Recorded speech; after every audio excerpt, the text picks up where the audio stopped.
America இஸ்ரேலுக்கு எதிரான போர் தொடர்பில் ஈரான் ஜனாதிபதியின் அறிவிப்பு. நடுக்கடலில் ஈரானிய கப்பலை சுட்டுப்பிடித்த அமெரிக்கா, ட்ரம்ப் அதிரடி அறிவிப்பு. கப்பல் சிறைபிடிப்பு, அமெரிக்காவுக்கு தகுந்த பதிலடி நிச்சயம், ஈரானின் பகிரங்க எச்சரிக்கை. போரில் ரஷ்யாவின் ராணுவ உதவி, ஈரான் தரப்பு வெளியிட்டு அறிவிப்பு. தாக்குதல் அச்சம், 50 நாட்களாகியும் நடைபெறாத ஈரான் உச்ச தலைவரின் இறுதிச் சடங்கு. அதிகரிக்கும் போர் பதற்றம், பேச்சுவார்த்தை இல்லை, ஈரானில் இருந்து வெளியான அறிவிப்பு. அமெரிக்காவால் முற்றுகையிடப்பட்ட ஈரானிய கப்பல், சீனா வெளியிட்ட அறிக்கை. அமெரிக்கர்கள் ட்ரம்ப் மீது கடும் கோபத்தில், சரியும் செல்வாக்கு, அதிர்ச்சி அறிக்கை. புதிய பேச்சுவார்த்தைகளுக்காக ஜேடி வென்ஸ் பாகிஸ்தான் செல்கிறார். இஸ்ரேல் ஹிஸ்புல்லா போர் நிறுத்தத்துக்கு எதிராக போராட்டம். அமெரிக்கா மற்றும் இஸ்ரேலுக்கு எதிரான போரை எவ்வளவு விரைவாக முடிக்க முடியுமோ அவ்வளவு விரைவாக முடிவுக்கு கொண்டு வர வேண்டும் என ஈரான் ஜனாதிபதி மசூத் பெசெக்சியன் வலியுறுத்தியுள்ளார். நாட்டின் பொருளாதாரத்தை மீள கட்டியெழுப்பும் பாரிய பணியில் அதிக கவனம் செலுத்த வேண்டியுள்ளதனால் இந்த நடவடிக்கை அவசியம் என்று அவர் குறிப்பிட்டுள்ளார். தெஹ்ரானில் அரசு ஊழியர்களுடன் நடைபெற்ற தொடர் சந்திப்புகளின் போது கருத்து வெளியிட்ட அவர், அத்துமீறிய கோரிக்கைகளை ஈரான் எதிர்க்க வேண்டும் என்பதில் மாற்று கருத்து இல்லை எனவும், ஆனால் இந்த மோதல் தொடர்வது நமக்கோ எதிர்த்தரப்புக்கோ அல்லது பிராந்தியத்தின் எதிர்கால சந்ததியினருக்கோ எவ்வித நன்மையையும் தராது என்பதை உணர வேண்டும் எனவும் சுட்டிக்காட்டியுள்ளார். பதற்றங்களை குறைக்க சாத்தியமான அனைத்து ராஜதந்திர வழிகளையும் பயன்படுத்த வேண்டும் என வலியுறுத்திய ஜனாதிபதி பெசெக்சியன், யுத்தம் முடிவுக்கு வந்ததன் பின்னர் நாட்டை கட்டியெழுப்புவது, நிதி ஆதாரங்களை பாதுகாப்பது மற்றும் சந்தையை கட்டுப்படுத்துவது போன்ற பாரிய சவால்களை ஈரான் எதிர்கொள்ள வேண்டியிருக்கும் என்றும் கூறியுள்ளார். ஆரம்பகட்ட மதிப்பீடுகளின்படி இந்த மோதலால் ஈரானுக்கு சுமார் 270 பில்லியன் அமெரிக்க டாலர் சேதம் ஏற்பட்டுள்ளதாக கணக்கிடப்பட்டுள்ளது. இந்த நிலையில் தங்கள் நாட்டின் தற்போதைய உண்மை நிலவரங்களை மக்களுக்கு நேர்மையாகவும் வெளிப்படையாகவும் தெரிவிக்க வேண்டியது அவசியம் என ஜனாதிபதி இதன்போது மேலும் வலியுறுத்தினார். அமெரிக்காவின் கடற்படை முற்றுகையை மீறி ஹார்முஸ் நீரிணை வழியாக செல்ல முயன்ற டூஸ்கா என்ற ஈரானிய கொடி ஏந்திய கப்பலை அமெரிக்க கடற்படையினர் தங்கள் வசம் கொண்டு வந்துள்ளனர். இந்த தகவலை ஜனாதிபதி டொனால்டு ட்ரம்ப் தனது சமூக வலைதள பக்கத்தில் அதிகாரப்பூர்வமாக உறுதிப்படுத்தியுள்ளார். இதன் அடிப்படையில் ஓமன் வளைகுடாவில் ரோந்து பணியில் ஈடுபட்டிருந்த அமெரிக்காவின் வெளிக்காட்டப்பட்ட ஏவுகணை அழிப்பு கப்பலான USS ப்ரூவன்ஸ் இந்த ஈரானிய கப்பலை மறைத்து நிறுத்துமாறு எச்சரிக்கை விடுத்துள்ளது. இருப்பினும் ஈரானிய மாலுமிகள் அந்த உத்தரவுக்கு கீழ்ப்படிய மறுத்ததால் அமெரிக்க கடற்படை கப்பலின் எஞ்சின் அறையை குறிவைத்து தாக்குதல் நடத்தி அதை நிலைகுலிய செய்துள்ளது. இதையடுத்து தாக்குதலுக்கு உள்ளான கப்பல் முடக்கப்பட்டதை தொடர்ந்து அமெரிக்காவின் கடற்படையின் மெரின் வீரர்கள் அந்த ஈரானிய கப்பலுக்குள் புகுந்து அதை முழுமையாக தங்கள் கட்டுப்பாட்டுக்குள் கொண்டு வந்துள்ளனர். இந்த டூஸ்கா கப்பல் ஏற்கனவே சட்டவிரோத நடவடிக்கைகளில் ஈடுபட்டதாக அமெரிக்க கரவோளத்துறையின் தடை பட்டியலில் இடம்பெற்றுள்ளதாக தெரிவிக்கப்படுகின்றது. இந்த நிலையில் தற்போது முழு கப்பலும் எங்கள் வசம் உள்ளது எனவும் அதில் என்னென்ன பொருட்கள் கடத்தப்பட்டன என்பது குறித்து தீவிரமாக ஆராய்ந்து வருகின்றோம் என்று ட்ரம்ப் அறிவித்துள்ளார்.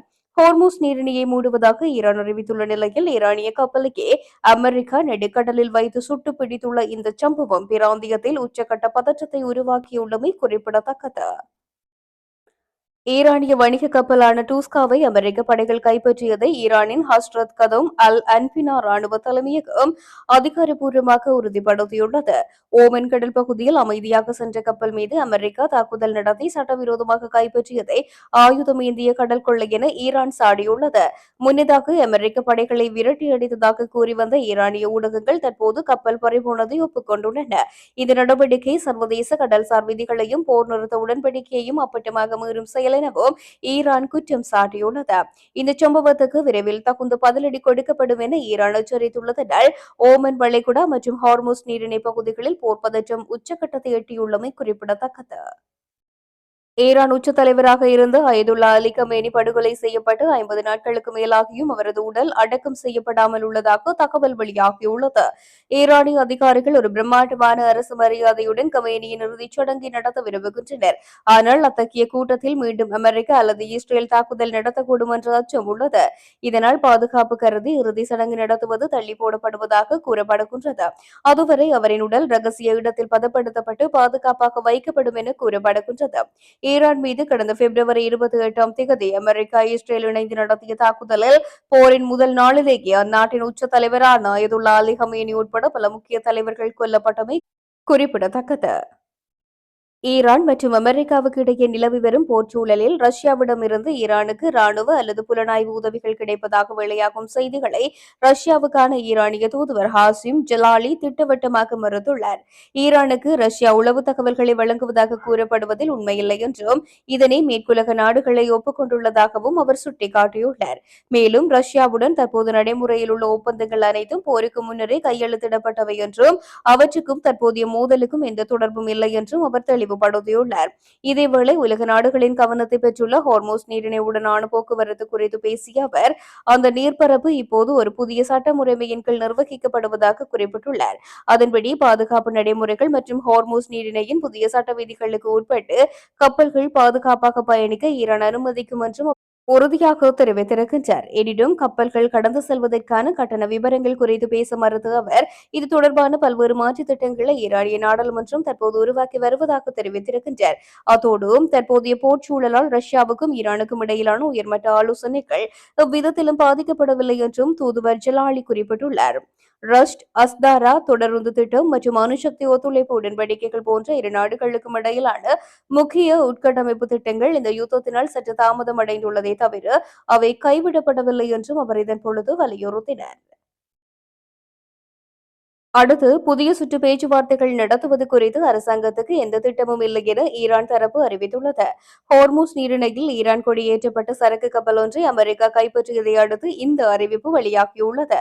குறித்த விடயத்தை இன்றைய தினம் ஈரானிய வெளியுறவு அமைச்சகத்தின் செய்தி தொடர்பாளர் இஸ்மாயில் பாகாயி தெரிவித்துள்ளார். அவர் மேலும் தெரிவிக்கையில், ஏப்ரல் 13 முதல் ஹோர்முஸ் நீரிணையில் அமெரிக்க கடற்படை விதித்த முற்றுகையையும் இரவோடு இரவாக அமெரிக்க ராணுவத்தால் ஈரானிய சரக்கு கப்பல் கைப்பற்றப்பட்டதையும் இவை போர் நிறுத்தம் மற்றும் சர்வதேச சட்டம் ஆகிய இரண்டையும் மீறிய செயல்கள் என்றும் சுட்டிக்காட்டினர்.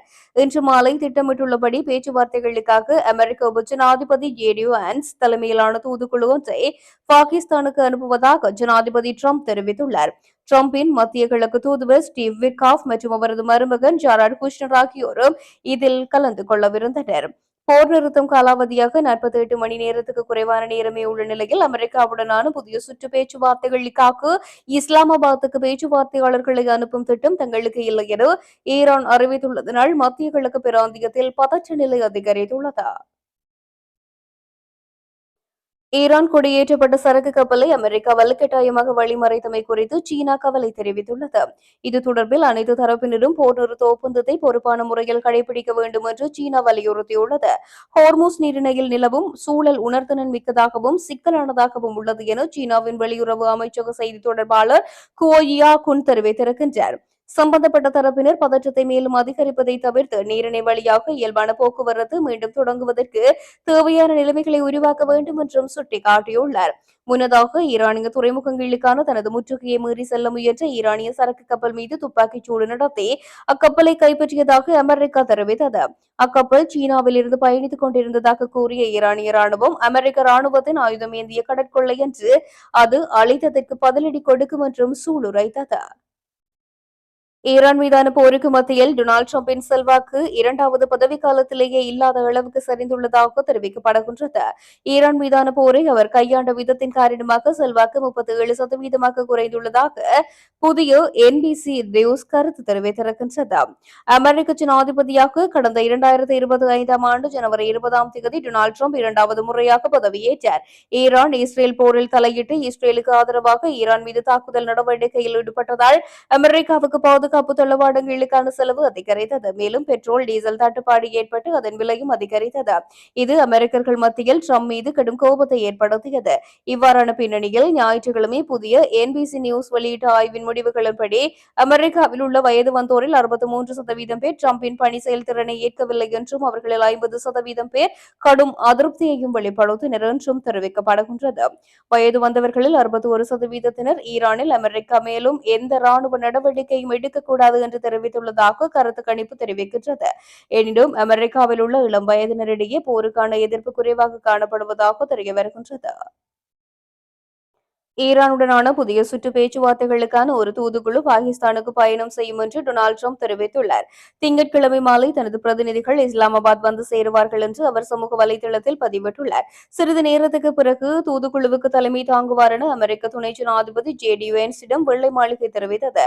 முந்தைய பேச்சுவார்த்தைகளிலும் கலந்து கொண்டிருந்த ட்ரம்பின் ஆலோசகர்களான ஸ்டீவ் விட்காஃப் மற்றும் யாரட் குஷ்னர் ஆகியோரும் இந்த குழுவில் இடம்பெறுவார்கள் என வெள்ளை மாளிகை அதிகாரி ஒருவர் பிபிசியிடம் உறுதிப்படுத்தினார். தெஹ்ரான் தனது பங்கேற்பை இன்னும் உறுதிப்படுத்தவில்லை. அமெரிக்க முற்றுகை நடைமுறையில் இருக்கும் வரை அதிகாரிகள் பங்கேற்க மாட்டார்கள் என ஈரானிய அரசு ஊடகங்கள் செய்தி வெளியிட்டுள்ளன. கடைசி பேச்சுவார்த்தைகள் சுமார் 21 மணி நேரம் நீடித்தன. ஆனால் ஈரானின் அணுசக்தி திட்டம் உள்ளிட்ட முக்கிய பிரச்சினைகளில் வாஷிங்டனும் தெஹ்ரானும் பெரும் கருத்து வேறுபாட்டில் இருந்ததால் அமைதி ஒப்பந்தம் ஒன்றை எட்டுவதில் அவை தோல்வியடைந்தன.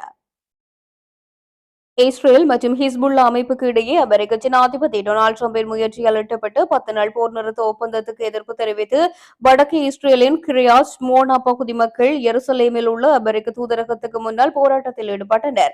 லெபனான் எல்லையோர நகரங்களில் வசிக்கும் சுமார் 150க்கும் மேற்பட்டோர் ஹிஸ்புல்லா இன்னும் ஆயுதங்களை கைவிடாத நிலையில் இந்த போர் நிறுத்தம் தங்களுக்கு பாதுகாப்பற்ற சூழலை உருவாக்கும் என தெரிவித்துள்ளனர். எங்கள் தலைக்கு மேல் தொங்கும் இந்த அச்சுறுத்தலை நிரந்தரமாக நீக்க வேண்டிய தருணம் இது என கிரியாத் ஷ்மோனா மேயர் அவிச்சா ஸ்ட்ரென் ஆவேசமாக தெரிவித்திருக்கின்றார். இதேவேளை அமெரிக்கா மற்றும் ஈரான் இடையே நடைமுறையில் உள்ள தற்காலிக போர் நிறுத்தத்தை ஈரான் பாரிய அளவில் மீறியுள்ளதாக ஜனாதிபதி ட்ரம்ப் குற்றம் சாட்டியுள்ளார். ஹோர்மூஸ் நீரிணையில் சனிக்கிழமை ஈரானிய படைகள் துப்பாக்கி பிரயோகம் செய்ததாக குறிப்பிட்டுள்ள அவர் எதிர்வரும் புதன்கிழமைக்குள் ஒரு நிரந்தர அமைதி உடன்படிக்கை எட்டப்படாவிட்டால் ஈரானின் அனைத்து மின் உற்பத்தி நிலையங்கள் மற்றும் பாலங்களை அமெரிக்கா தரைமட்டமாக்கும் என எச்சரித்துள்ளார். இனி மென்மையாக நடக்க முடியாது என்று தனது சமூக ஊடக பக்கத்தில் பதிவிட்டுள்ள அவர் நாளைய தினம் திங்கட்கிழமை பாகிஸ்தானின் இஸ்லாமாபாத்தில் ஈரான் அதிகாரிகளுடன் மீண்டும் ஒரு சுற்று பேச்சுவார்த்தை நடைபெறும் என்றும் அறிவித்தார்.